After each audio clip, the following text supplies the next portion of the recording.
Bismillahirrahmanirrahim. Assalamualaikum warahmatullahi wabarakatuh.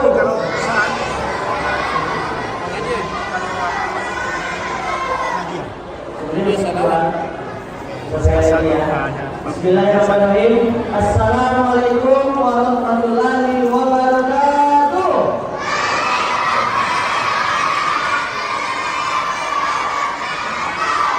Alhamdulillahirrahmanirrahim.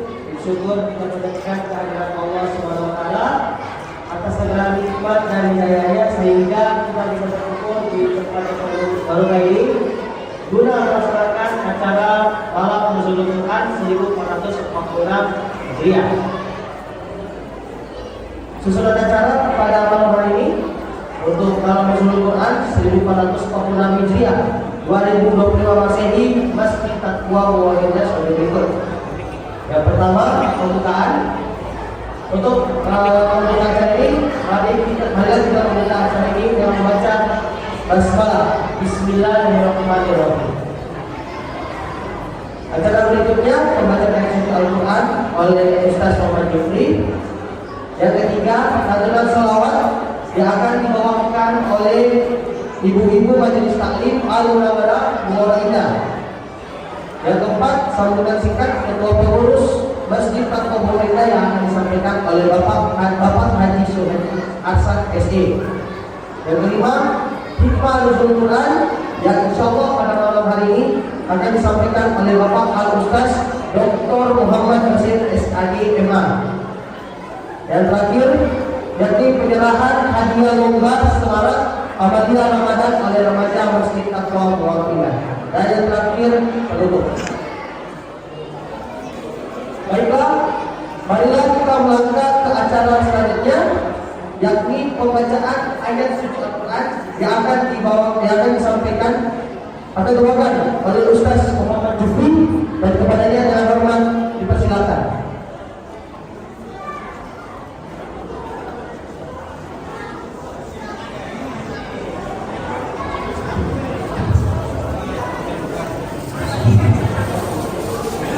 Assalamualaikum warahmatullahi wabarakatuh.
إِنَّ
Acara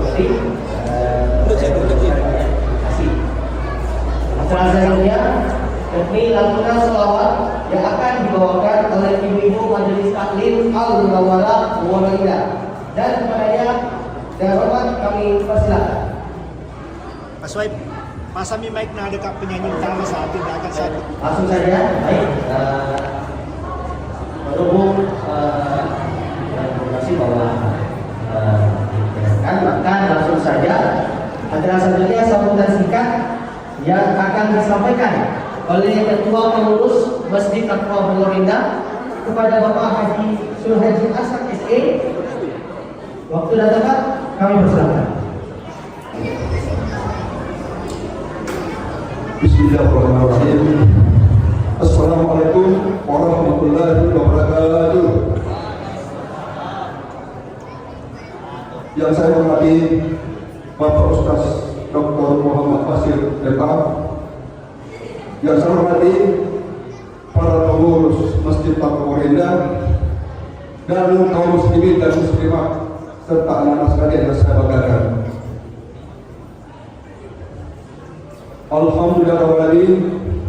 Puji syukur kita panjatkan bagi Allah Subhanahu wa taala karena pada malam ini kita masih diberikan nikmat, yaitu nikmat kesehatan, kesempatan, dan paling istimewa adalah nikmat iman, sehingga kita dapat berkumpul di tempat ini dalam rangka memperingati Nuzul Quran.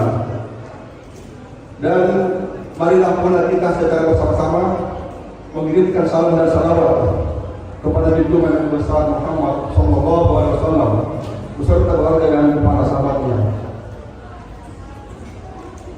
Saya sebagai pengurus Masjid Taqwa Indah mengucapkan terima kasih sebesar-besarnya kepada jemaah yang memenuhi undangan saya hadir di tempat ini.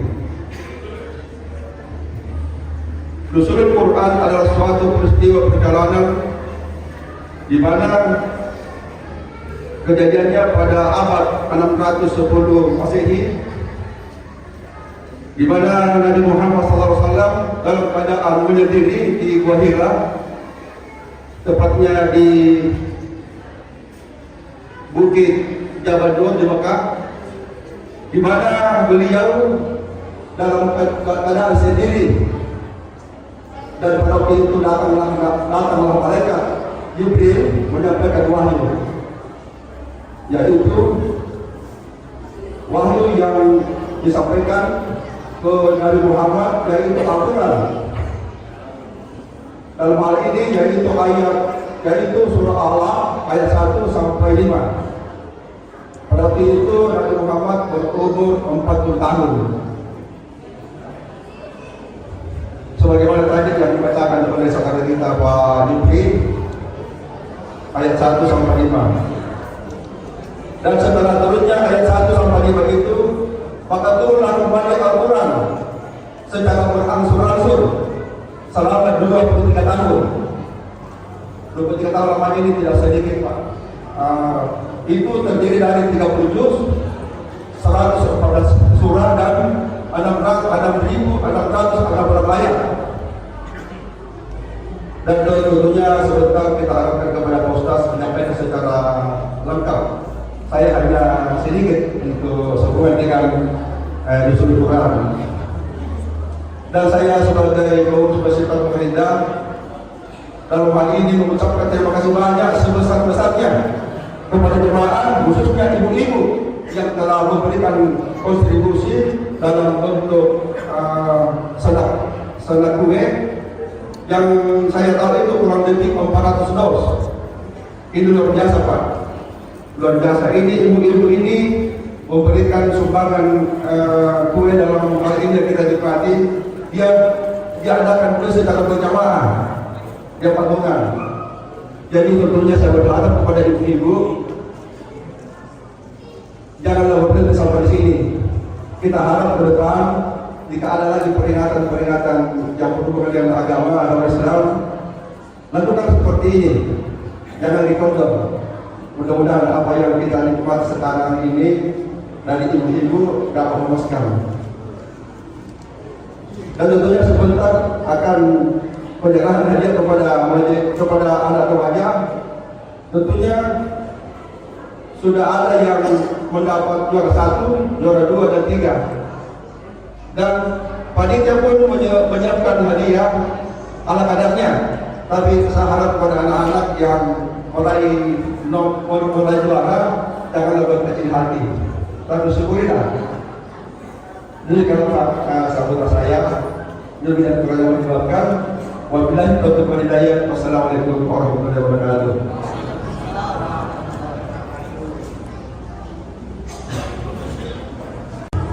Demikian tadi sambutan singkat dari Ketua Pengurus Masjid Taqwa Muwaida Bapak Haji Suhadi Arsyad SE dan kepada Bapak memberikan presentasi. Selanjutnya acara yang berikutnya yaitu hikmah Nuzulul Quran yang insyaallah akan dibawakan oleh Bapak Al-Ustaz Dr. Muhammad Basir SAG MA. Kepada Bapak Ustaz kami persilahkan.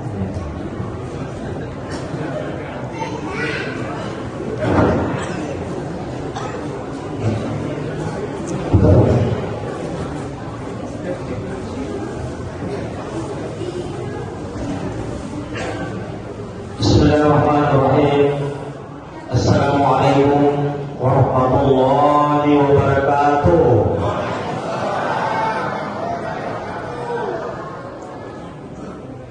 Bapak sekalian, malam hari ini kita memperingati apa yang kita istilahkan sebagai malam Nuzulul Quran. Apa artinya Nuzulul Quran? Malam apa artinya? Malam diturunkannya Al-Quran. Tidak perhatikan tadi apa yang disampaikan Pak Ketua. Beliau sudah sebutkan. Ya, jadi anak-anakku sekalian, bapak-bapak dan ibu sekalian, malam hari ini ya 1500 tahun yang lalu ya Nabi menerima wahyu pertama. Nabi SAW ya setiap bulan suci Ramadan beliau pergi mengasihkan diri. Setiap Ramadan itu Rasulullah belum jadi Rasul. Bapak Muhammad beliau setiap Ramadan itu pergi mengasihkan diri ke sebuah gunung yang jauhnya 5 km dari Mekah. Ya. Nah, di gunung itu ada gua, perjalanan naik 1 jam. Pak Haji, siapa yang pernah sudah naik haji? Siapa yang sudah pernah ke Bahira? Pak Haji sudah? Oh, tidak sampai. Ketinggian luar biasa, Pak. Coba kita pikirkan, ya, jangan pada kondisi saat ini, kondisi 1500 tahun yang lalu, di mana tidak ada lampu, tidak ada penerangan, tidak ada lampu. Nabi jalan di gunung pasir yang hitam, yang gelap gulita. Nabi jalan kaki ke sana. Setelah sampai di gunung, Nabi kemudian manjat naik. Oh, itu Jabal Tur, itu Gua Hira. Kita naik dulu, naik sampai di atas turun itu Gua Hira itu dari puncak gunung kemudian turun lagi. Nah, di bawah situlah di tebingnya itu adalah Gua Hira yang hanya bisa masuk 1 orang saja. Bisa dibayangkan betapa Rasulullah SAW yang ketika beliau bertahanus, istilahnya berhalwat, Nabi sampai ke sana. Kalau sekarang kan enak, sekarang ada penerangan, bahkan sudah diperbaiki, ada tangga-tangga. Dulu 1500 tahun yang lalu, bisa kita bayangkan bagaimana perjuangan Rasulullah. Iya. Kenapa Nabi pergi bertahanus? Kenapa Nabi pergi ke Gua Hira? Nah, di antara beberapa jawabannya adalah Nabi gelisah, Nabi resah dengan kondisi umat kaum kafir Quraisy pada saat itu, Bapak Ibu sekalian. Nabi melihat, kenapa begini? Kenapa umat begini? Kenapa masyarakat bangsa begini? Ya, apa itu? Akhlaknya orang Mekah pada saat itu berada pada istilahnya dekadensi moral. Ya, akhlak yang paling rendah, akhlak binatang. Itulah kenapa disebut sebagai jahiliyah. Apa artinya jahiliyah? Domo, dede, bodoh, itu namanya jahiliyah. Kenapa? Bukan karena tidak tahu membaca, bukan. Mereka pintar membaca, mereka pintar berdagang, tapi jahiliyah dalam hal akhlakul karimah. Iya, di situ kebodohannya. Bayangkan kalau dia jual beli istrinya, dia berjual belikan istrinya. Ya. Jadi perempuan dulu kayak koi gula-gula permen diperjual belikan, Pak. Tidak ada harganya, tidak ada nilainya. Pada masa jahiliyah itu mereka itu menyembah patung. Kadang patungnya itu dari adonan, dari sagu. Dia buat patung itu dari sagu, setelah terbentuk jadi seperti bonekanya anak-anak. Setelah itu dia sembah. Itu. Ya, apa yang terjadi?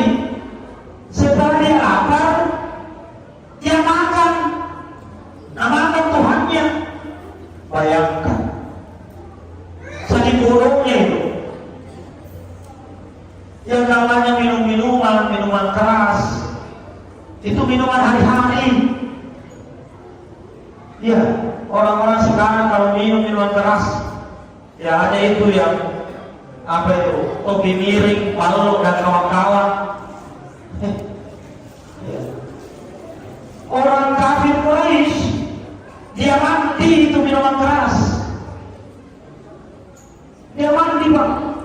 Saking dulunya itu luar biasa. Yang namanya judi luar biasa, Pak. Judi kalau tidak bisa lagi habis barang-barang, ya apa yang dia pertaruhkan? Rumah. Pokoknya sudah habis uang, habis tanah, rumah dia jadikan taruhan. Habis rumah, istri lagi dijadikan taruhan. Bayangkan, sampai istri juga dijadikan taruhan. Luar biasa. Yang namanya zina, merajalela perzinahan. Ya.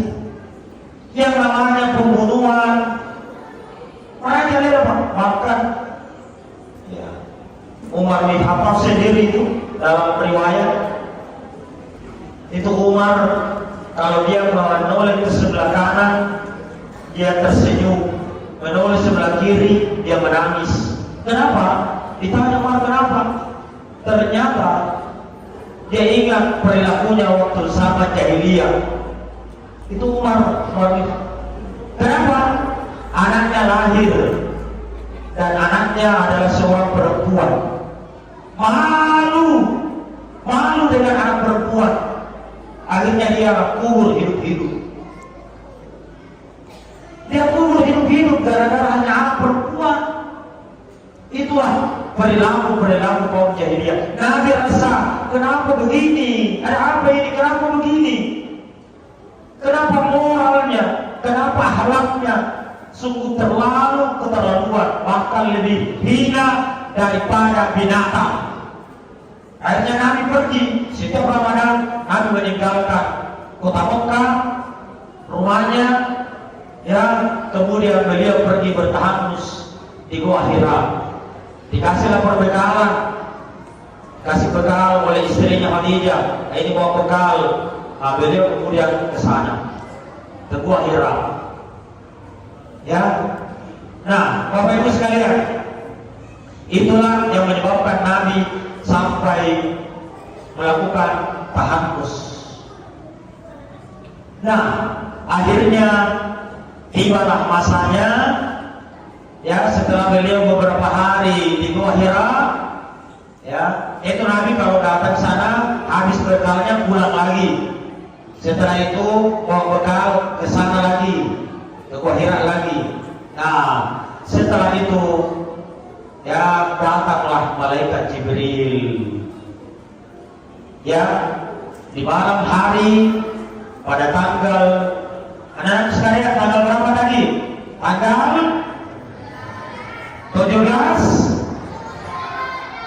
17 Ramadan. Ya.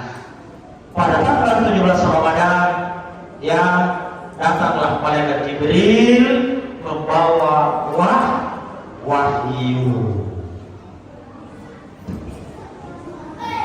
Nah, saya mau tanya anak-anak sekalian. Nah, siapa bisa jawab? Surah apa yang pertama turun? Siapa yang tahu? Dapat hadiah lagi. Katakan.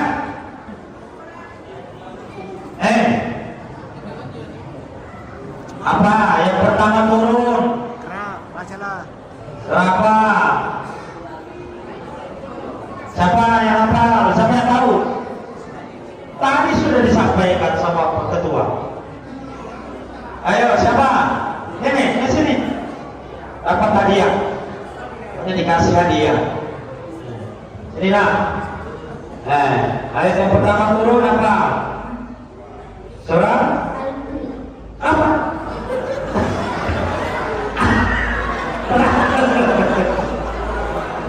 Ayat yang sama hadiah. Siapa? Sekali lagi. Ayo. Siapa yang mana nih? Sini. Sini. Sini. Ya, gak apa-apa.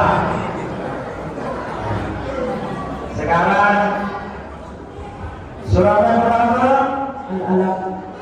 Sekarang ya karena agak besar nih, ya. Sudah hafal? Sudah dia berapa ayat ya? Berapa ayat yang pertama turun dari surah Al-Alaq? Berapa ayat?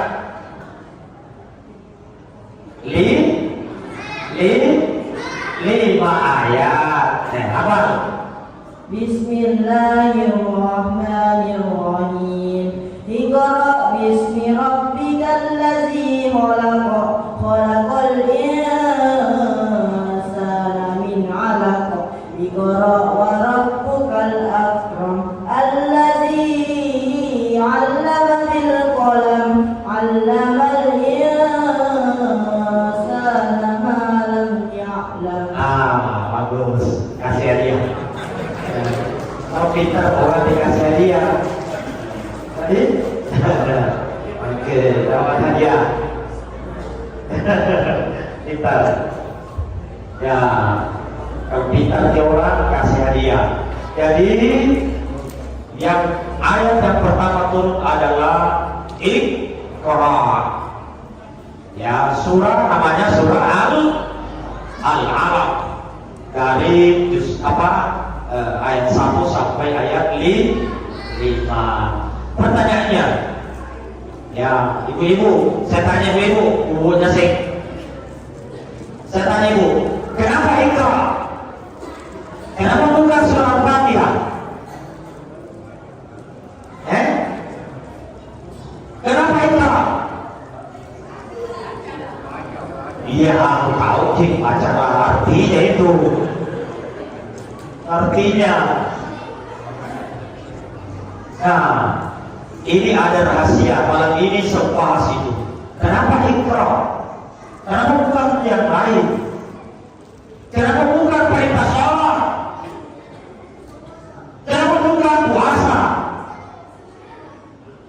Kenapa bukan zakat misalnya atau haji? Kenapa Iqra? Nah ini, di sini mengandung rahasia dan hikmah terbesar, dan inilah yang hikmah yang paling besar untuk merubah peradaban dunia. Iqra itu artinya bacalah. Iqra itu fi'il amar, perintah. Ya, perintah. Iqra ya Muhammad, baca wahai Muhammad. Ya. Ketika beliau dirangkul oleh malaikat Jibril, ya, kemudian Nabi sesak nafas. Nabi sesak nafas gara-gara rangkulannya malaikat Jibril. Setelah itu baca Iqra ya Muhammad. Nabi mengatakan, ma'ana biqari. Ma'ana biqari. Saya tidak tahu membaca. Ya. Dirangkul lagi kedua kalinya. Setelah itu ngos-ngosan Nabi. Kemudian Iqra ya Muhammad. Nabi mengatakan, ma'ana biqari. Saya tidak tahu membaca. Dirangkul ketiga kalinya, tetap seperti itu. Akhirnya nanti rangkulan yang keempat barulah Nabi membaca Iqra bismi rabbikal ladzi khalaq. Bacalah dengan menyebut nama Tuhanmu yang menciptakan.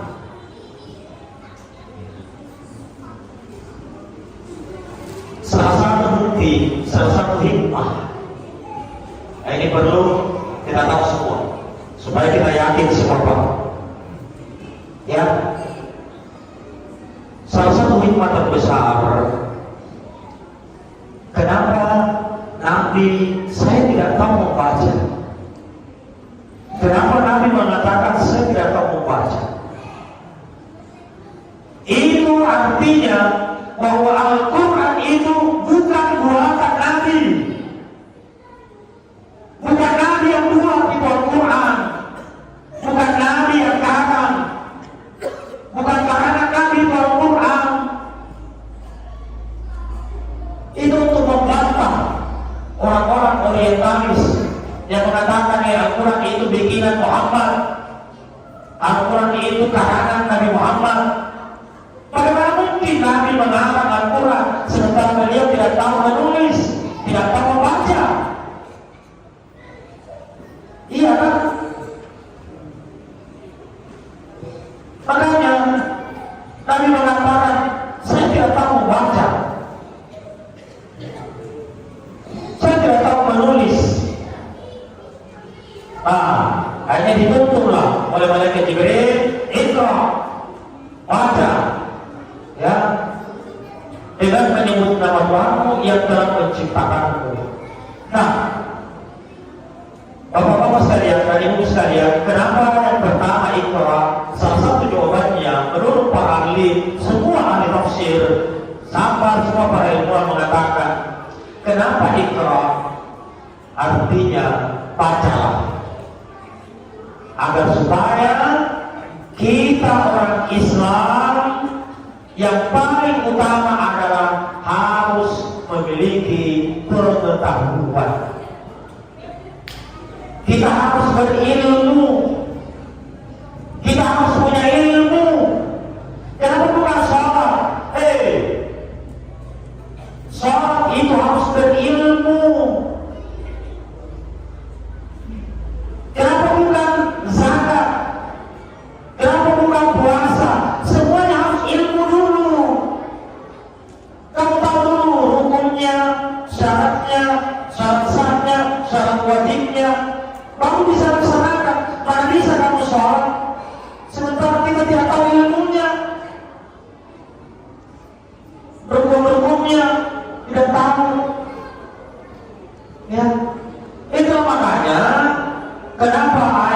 pertama turun adalah perintah membaca. Bacalah, artinya berilmulah kamu. Ya, ini perhatian kepada bapak-bapak, ibu-ibu. Ya, mari anak-anak kita, mereka adalah generasi emas kita. Ya, anak-anak kita itu adalah generasi pelanjut kita. Sekolahkan mereka tinggi-tinggi, Pak. Sekolahkan mereka, ya, sampai setinggi-tingginya sekolahnya, sampai mereka memiliki pegangan untuk menjalani kehidupan dengan ilmu. Iya,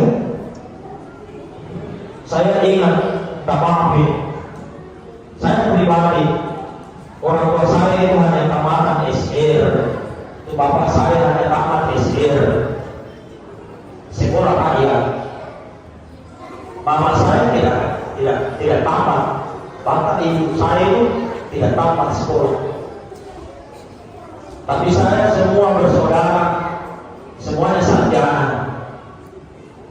Iya, semua sarjana. Bahkan ya yang berdiri di depan kita ini sampai doktor, sampai jenjang S3.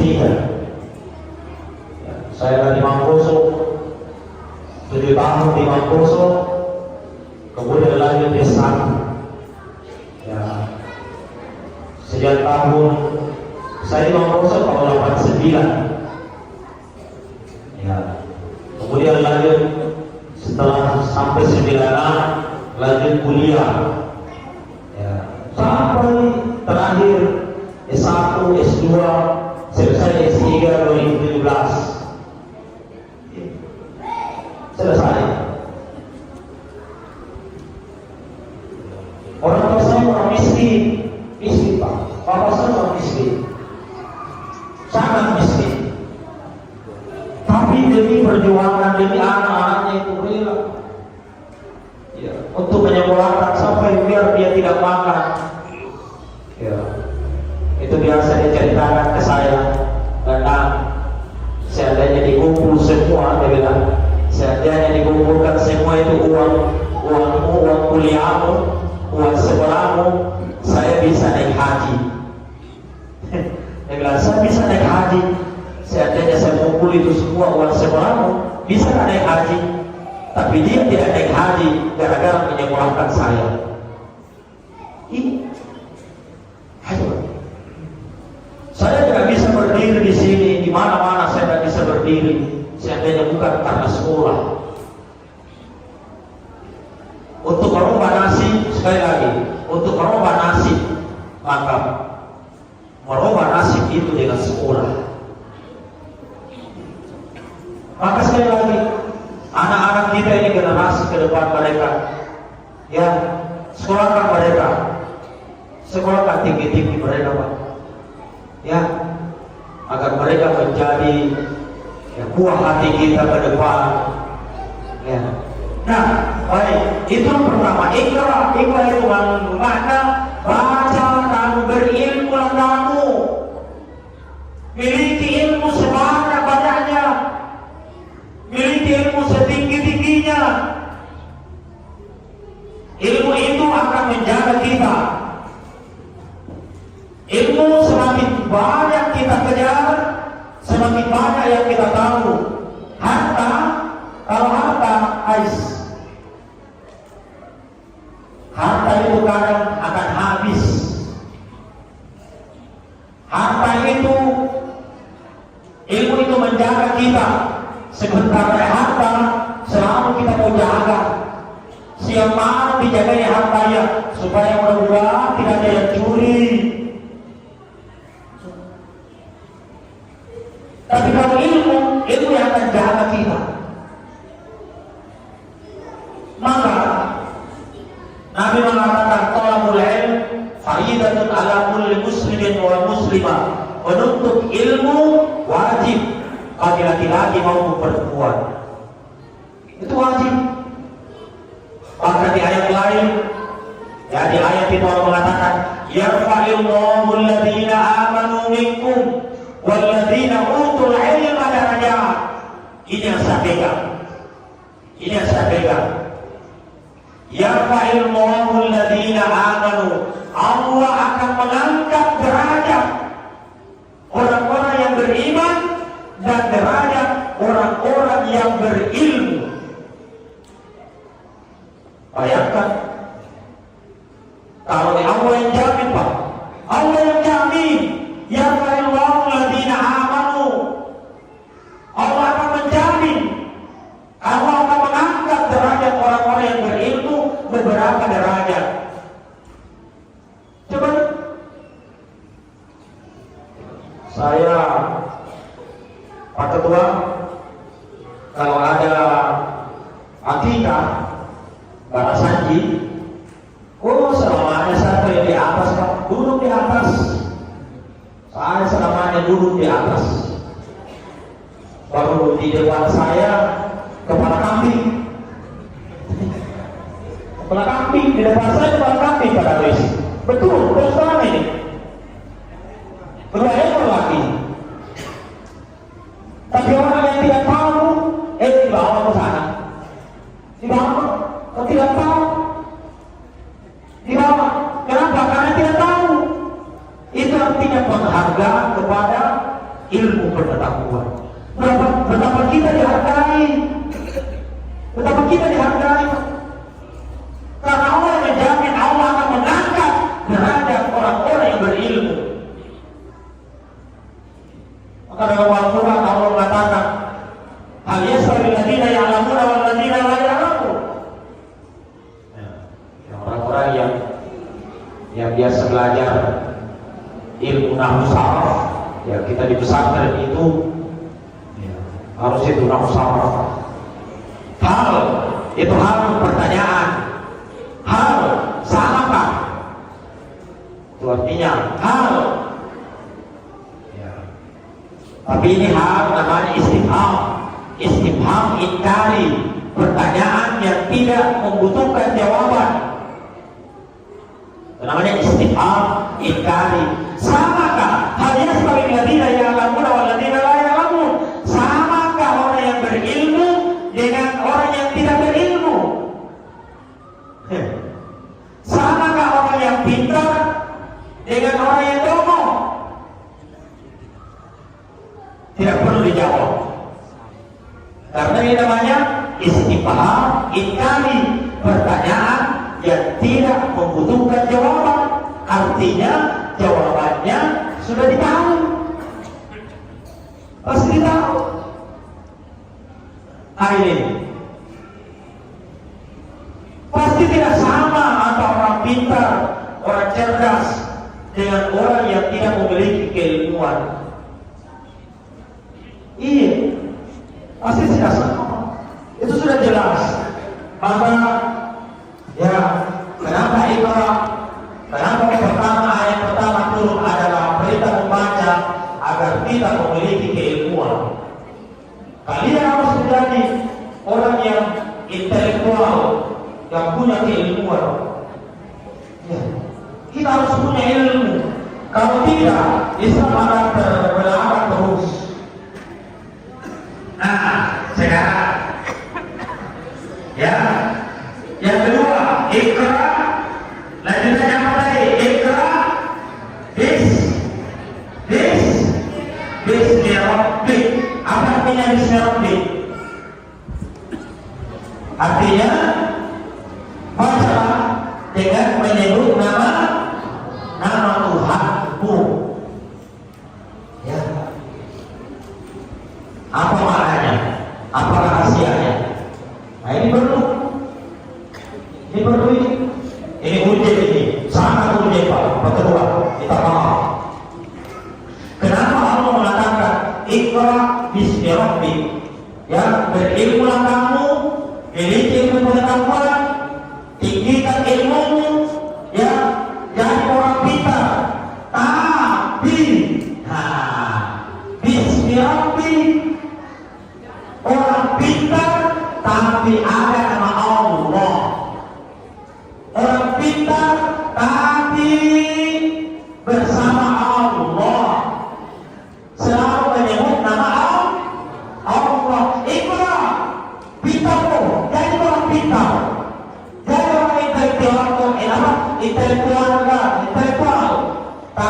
intelektual yang ada Allah.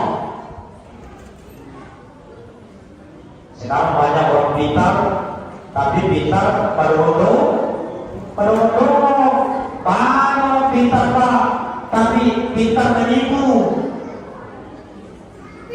Iya, benar apa betul itu? Jamaah, oh jamaah, alhamdulillah. Kasus kemarin yang paling urgent, yang paling bahwa kemarin ini kasus Pertamina berapa triliun? 163 triliun. 193 triliun dikorupsi. Bayangkan 193 triliun dikorupsi. Siapa yang korupsi? Pak Eka atau orang pintar? Orang pintar, orang tinggi ilmunya. Iya, tidak mungkin Pak Eka yang korupsi. Apa orang korupsi Pak Eka? Orang tinggi ilmunya Pak, minta maaf. Tapi kenapa dia korupsi? Karena tidak ada Allah, bukan bismi rabbika. Dan bismi rabbika, dia hanya ikra, dia hanya berilmu, tapi tidak ada akhlaknya. Dia hanya berilmu, tapi tidak ada nilai-nilai agama di dalam hatinya. Pantas dia jadi paluka, namanya korupsi itu paluka, pangan. Makanya kita berilmu itu jangan lupakan Allah. Itulah ikra bismi rabbika. Ketika Anda berilmu, maka jangan lupakan Allah. Tetap bersama Allah. Sekarang kita di Indonesia ini luar biasa Pak, luar biasa. Korupsi menjadi merajalela. Korupsi merajalela Pak. Banyaknya koruptor ditangkap. Iya, luar biasa. Makanya dia mengatakan, seandainya tidak ada korupsi di Indonesia, sejahtera kita, sejahtera rakyat Indonesia seandainya tidak ada korupsi. Ini banyak masyarakat kita menderita gara-gara berlaku korupsi Pak. Minta maaf saja. Maka itulah kenapa ikra, ya, bahwa orang yang berilmu itu harus memiliki nilai-nilai spiritual, harus beragam seperti Prof. Habibie. Siapa yang kenal Prof. Habibie almarhum? Ada yang kenal anak-anakku? Habibie itu sekolah di Jerman. Beliau profesor di Jerman, sekolah S3 di Jerman. Tapi luar biasa spiritualnya. Sholatnya, sholat malamnya, sholat tahajudnya luar biasa. Iya, karena agamanya kuat. Di samping ilmunya, intelek, agamanya kuat, agamanya bagus. Oke. Ya. Nah, terus kalau ini tafsir, kenapa larinya ke tafsir? Iqra bismi rabbikal ladzi khalaqal insana min 'alaq. Iqra wa rabbukal akram alladzi 'allama bil qalam 'allamal insana ma lam ya'lam. 'Allama bil qalam. Allah yang mengajar dengan kalam, dengan pena, dengan pulpen. Kalam itu pulpen. Ya, apa artinya? Sekali lagi, ya, kita harus banyak-banyak menulis. Banyak-banyaklah menulis, karena ilmu itu harus ditulis. Yang kedua, kenapa Allah mengulang-ulangi ikra? Ikra bismi rabbikal ladzi khalaqal insana iqra. Kenapa mengulang-ulang iqra?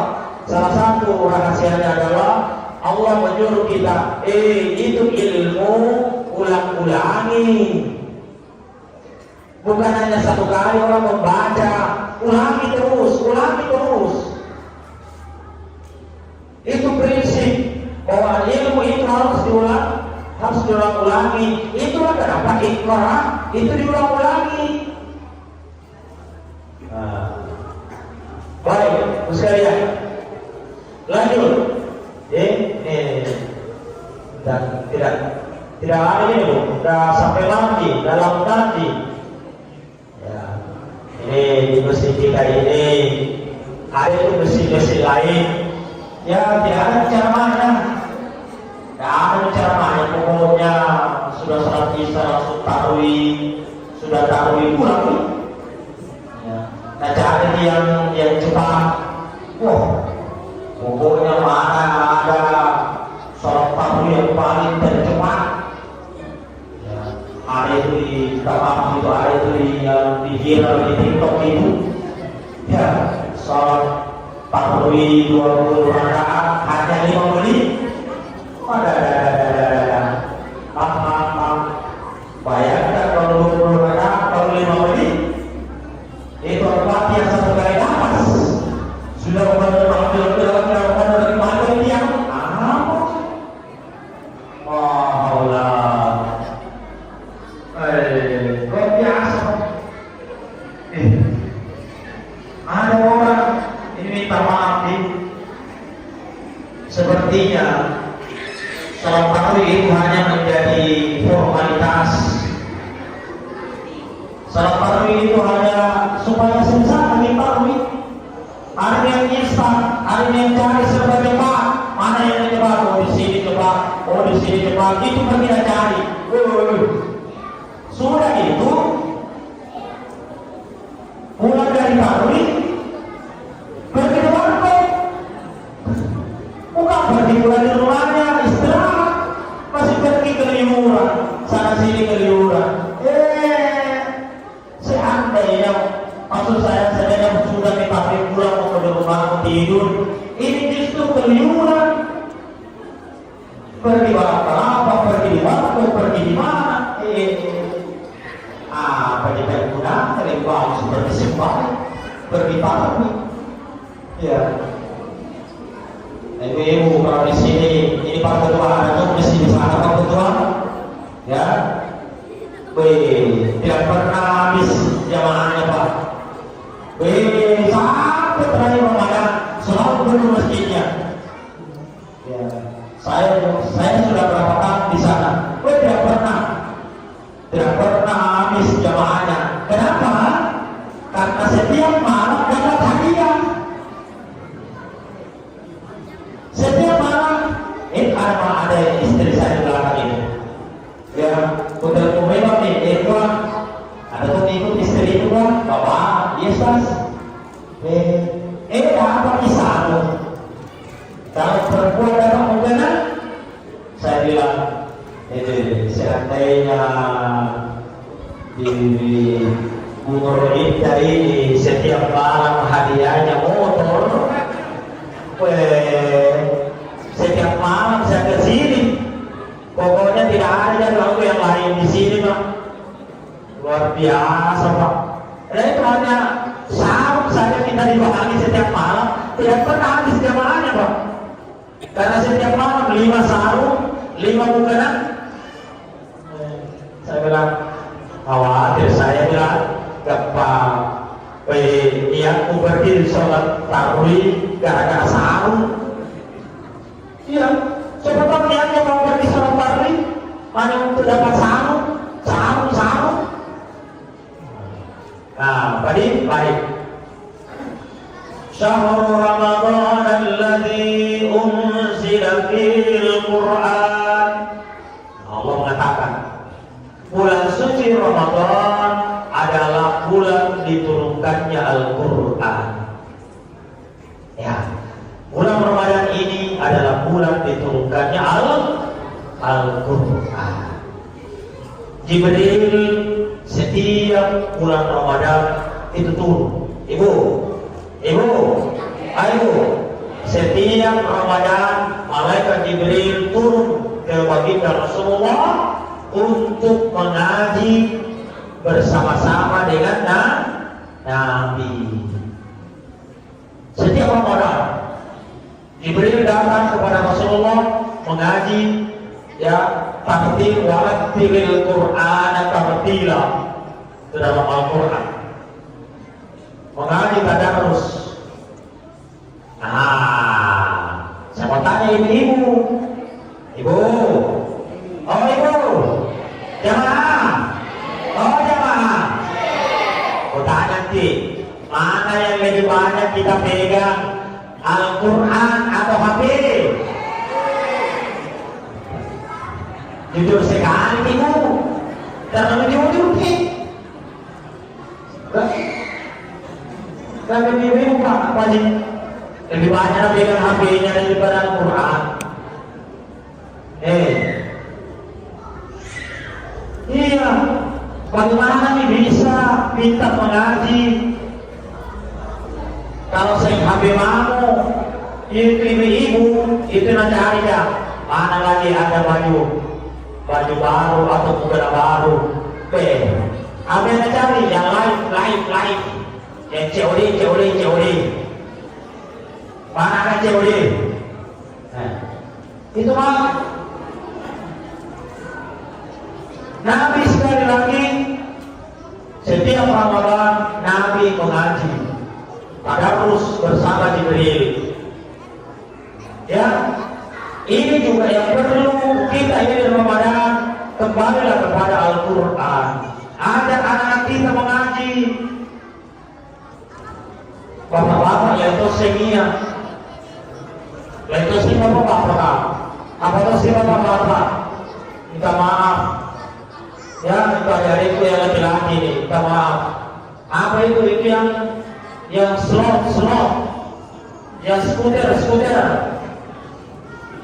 Apa itu? Apa namanya lagi itu skuter itu? Skater. Iya, saya tidak tahu Pak. Skater. Itu skater, bayangkan setiap hari masih skater. Nah, skater itu judi itu judi online. Saya minta maaf, hati-hati. Atau bapak-bapak banyak begini. Itu judi online. Dan judi itu jelas haram.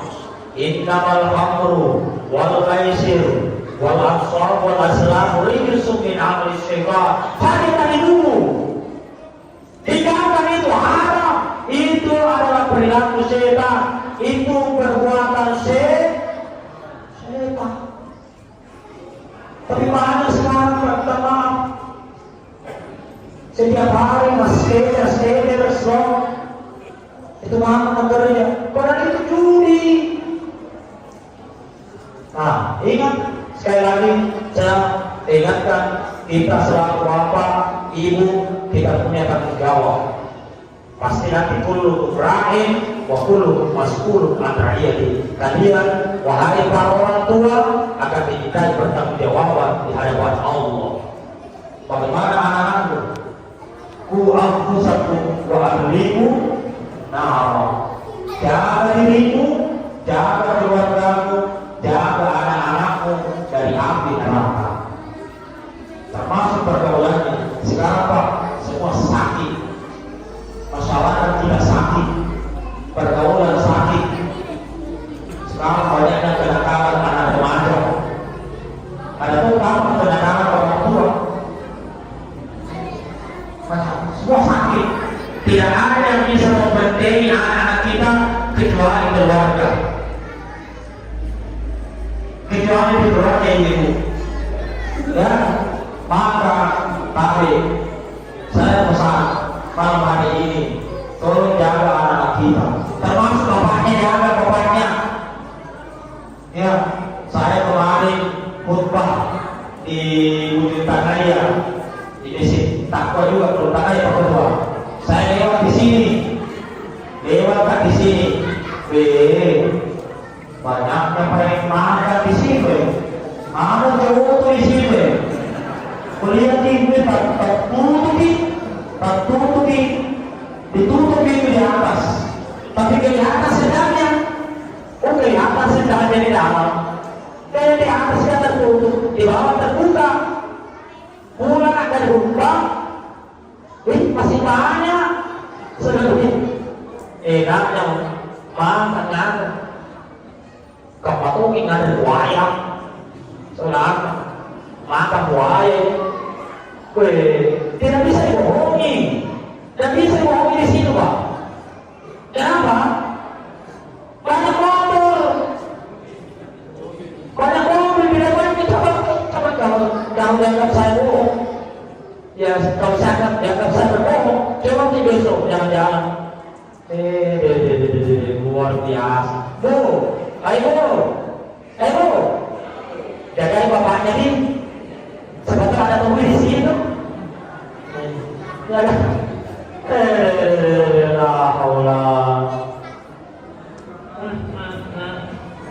Anak makan coto siang-siang siang hari makan coto lah.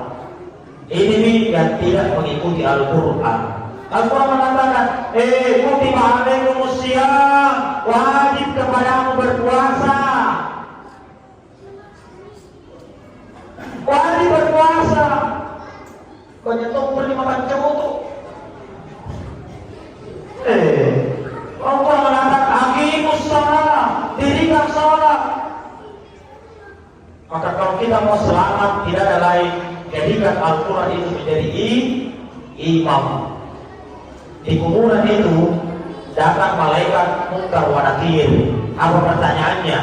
Marabuka, ya, man nabiyuka. Pertanyaannya juga, ma imamuka, siapa imammu? Orang-orang yang amal baik, orang beramal soleh, banyak amal solehnya, dia menjawab, imami Al-Quranul Karim.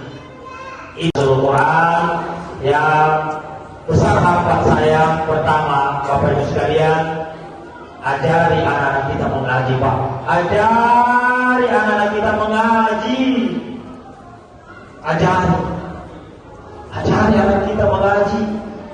Sekarang banyaknya anak-anak tidak tahu mengaji. Banyaknya anak-anak buta huruf, tidak tahu lagi mana mengaji. Ya, saya biasa mentes kalau ada orang mau menikah, usul mengaji bu. Baca surah Al-Baqarah, apa nak baca? Alamat. Kenapa alamat? Bukan alamat. Alif Lam Mim. Tidak ada barisnya Ustaz.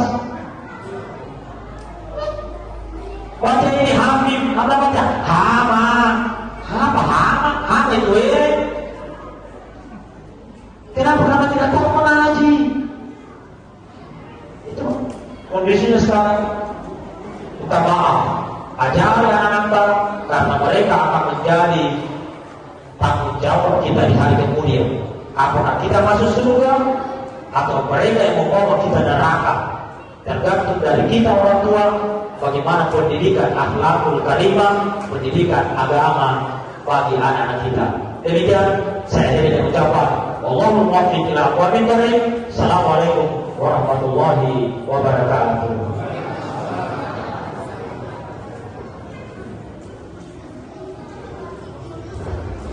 Itulah tadi ceramah atau konsul Quran yang disampaikan oleh Bapak Al-Ustaz Dr. Muhammad Basri SKM MA. Kepada Allah saya berterima kasih dan semoga apa yang disampaikan bermanfaat bagi kita semua. Amin.